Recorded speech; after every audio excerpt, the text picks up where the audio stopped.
पिछले एक हफ्ते में भारत में 3 बड़े डॉक्टरों की सडन डेथ हो गई है। डॉक्टर आदित्य बत्रा जो कि कार्डियोलॉजिस्ट थे, रोहतक के रहने वाले थे, director of his hospital, Holi heart hospital, अचानक मौत। और उसके अलावा बहरीच के doctor Vinod Kumar orthopaedic surgeon थे और सर्जरी करने के दौरान ही उनकी अचानक डेथ हो गई। और तीसरे डॉक्टर, पिछले एक हफ्ते की बात कर रहा हूँ, 27 साल के डॉक्टर विनोद कुमार भिंड, इनका नाम भी डॉक्टर विनोद कुमार ही है, और इमरजेंसी डिपार्टमेंट में ड्यूटी के दौरान सडन डेथ।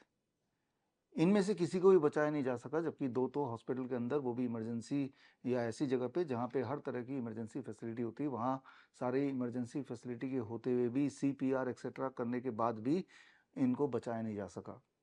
तो ऐसे में कई सारे तरह के सवाल आ सकते हैं आपके दिमाग में। पहला सवाल तो यही आना चाहिए, जैसा कि आपने देखा पिछले 4-5 सालों में लगातार सडन डेथ के मामले बढ़ते जा रहे हैं, कई गुना ज़्यादा हैं in comparison to what it was before 2021। अभी इन तीनों डॉक्टरों के डेथ के बाद एक बार फिर से ये मामला कि डेथ क्यों हो रही, इस पे बहस आपने सोशल मीडिया में या टेलीविज़न में कहीं ना कहीं देखा होगा। और बहस में जो फैक्टर्स नॉर्मली डॉक्टर्स बताते हैं या बता रहे हैं कि क्यों सडन डेथ बढ़ गई है, डॉक्टरों में भी बढ़ गई है और आम जनता में बढ़ गई है, तो स्ट्रेस लेवल बताते हैं, गलत खाने हैबिट बताते हैं, कम सोना बताते हैं, ये सारे बातें बताते हैं। लेकिन ज़रा सोचिए, जो भी फैक्टर्स हैं, क्या ये फैक्टर 2021 से पहले नहीं था? क्या तब लाइफस्टाइल अच्छी थी ज़्यादा? क्या तब सबका डाइट बहुत अच्छा था? ये सारे वो फैक्टर्स हैं जो कि 2021 से पहले भी उतने ही थे जितने कि आज हैं। लेकिन एक फैक्टर जिस पे ध्यान दिलाना चाहते नहीं या ध्यान देते नहीं, ये आंखें बंद कर ली है इन विश्लेषकों ने, वो है कोविड के 2 वैक्सीन्स। हमें ये याद रखना होगा कि 2021 के बाद कुछ भी नहीं बदला, सिर्फ एक चीज़ बदली कि भारत में अधिकतर पॉपुलेशन ने 2 खुराक लगा लिए हैं। ऐसा नहीं कि 2 खुराक जिन्होंने लगाए वो सबके सबकी डेथ होने ही वाली है या हो ही जाएगी, बट ऐसा ज़रूर है कि ये कोविड के वैक्सीन लगाने के बाद कई तरह की बीमारियां कई गुना बढ़ गई हैं। अगर आप भी उनमें से जिन्होंने कोविड के 2 डोज लगाए, तो आपको भली भांति पता है कि जैसा आपका शरीर 2021 से पहले था और 2021 के बाद, खास तौर पे ये दोनों कोविड के डोज लगाने के बाद, श्योरली वो शरीर आपका नहीं रहा होगा। ब्लड शुगर का बढ़ जाना अचानक से, या हड्डियों में हमेशा दर्द रहना, या फिर क्रोनिक किडनी डिजीज़, कैंसर वगैरह, ये तो कई गुना ज़्यादा बढ़ गया है। महिलाओं में भी हर तरह की दिक्कतें, पीरियड्स की दिक्कत, वो एवरी थर्ड वुमेन में देखा जा रहा है आफ्टर 2021। इनफर्टिलिटी रेट भी कई गुना बढ़ गया है, इरेक्टाइल डिसफंक्शन भी कई गुना बढ़ गया है। तो ये सारे डेटा हैं, और इस डेटा को मैंने फाइंड किया from more than 3500 research papers. 3500 research paper इसके इर्द गिर्द छप चुके हैं। उन सब को जोड़ते हुए एक किताब हमने निकाली थी। किताब का नाम है वैक्सीनेटेड टू डेथ।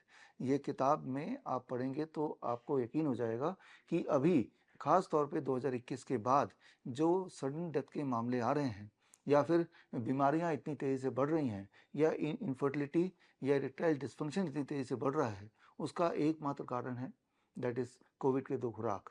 तो क्या कोविड के 2 खुराक ने हमें कोई फ़ायदा पहुंचाया है? याद कीजिए, जो लोग मुझसे जुड़े हैं 2020 या उससे पहले से जुड़े हैं, आपको ध्यान होगा 2020 में ही, जबकि ये कोविड के वैक्सीन नहीं आए थे, तब से मैं बताता आ रहा हूँ through my books, through press conferences, या फिर इस तरह के वीडियोस के माध्यम से या मेरे सेमिनार्स के माध्यम से, कि कोविड के वैक्सीन आएंगे तो आप लगाइएगा मत। उसके बाद सडन डेथ बढ़ जाएगा, पैरालिसिस बढ़ जाएगी, हार्ट अटैक बढ़ जाएगा, कार्डियक अरेस्ट बढ़ जाएगा, बीमारियां बढ़ जाएंगी, जो कि आज का सत्य है, जो आप देख ही रहे हैं। कई बार लोग बोलते हैं कि भाई आपने पहले क्यों नहीं बताया? पहले हमने भरपूर कोशिश की बताने की, जितने तरह के मीडियम हो सकते थे या हो सकते हैं, उन सब मीडियम तक पहुंचे। हम तो कोर्ट तक भी पहुंचे, और कोर्ट में भी एक केस अभी पेंडिंग है छत्तीसगढ़ हाई कोर्ट में, around this Covid and Covid के वैक्सीन के इर्द गिर्द जो केस है वो अभी हमारा चल ही रहा है। तो जितने सारे माध्यम हो सकते हैं, उन सारे माध्यम से आप तक हम पहुंचने की कोशिश कर रहे हैं। कई लोग बार बार मेरे एक्सप्लेन करने के बार बार भी एक ही सवाल पूछते हैं कि अगर कोविड ये सारा फेक था, वैक्सीन की ज़रूरत नहीं थी, तो इतने लोग क्यों मारे जा रहे थे? इतने लोग मर रहे थे, मर वही रहे थे जो हॉस्पिटल जा रहे थे। गौर से याद कीजिए, आपके आसपास जो भी लोग मरे, वो हॉस्पिटल गए, उसके बाद उनके डेथ की खबर आप तक पहुंची, और उनकी बॉडी नहीं पहुंची, वो वहीं पे रख लिया गया, और उनको जमा कर लिया गया। कारण ये कि उस वक्त जो मौतें हो रही थी, जो कि बाद में क्लियर होता चला गया, रेमडेसिविर, लेपनोविर, रेटनोविर, ये कुछ जहरीले दवाइयां हैं जिनसे मौतें हो ही जाती हैं। अगर हेल्दी इंसान को डोज ओवरडोज थोड़ा भी डाल दें तो वो मर ही सकते हैं। इसीलिए रेमडेसिविर उससे पहले भी बैन था और आज भी वो बैन है।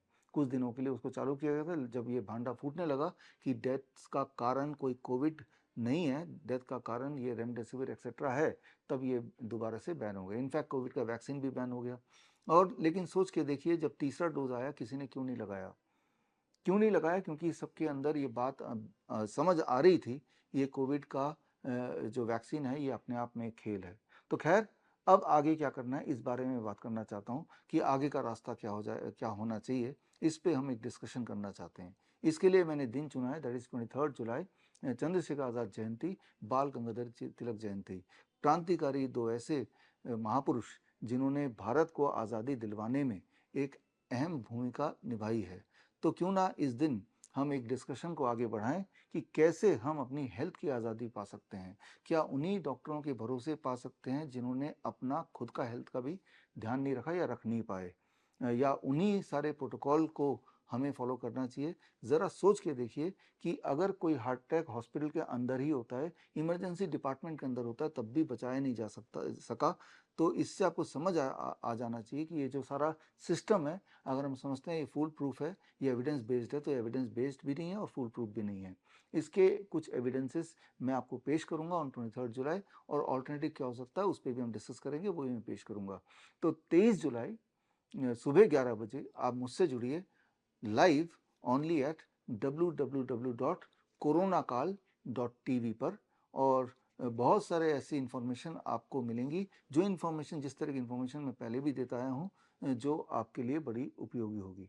तो मैं आपका वेट करूंगा on 23 July at 11 AM only at www.coronakal.tv। All the best, thank you, Jai Hind. बड़ी से बड़ी बीमारी का आसान से आसान इलाज घर बैठे ही हो सकता है। अधिक जानकारी के लिए कांटेक्ट करें nearest doctor BRC clinic @home।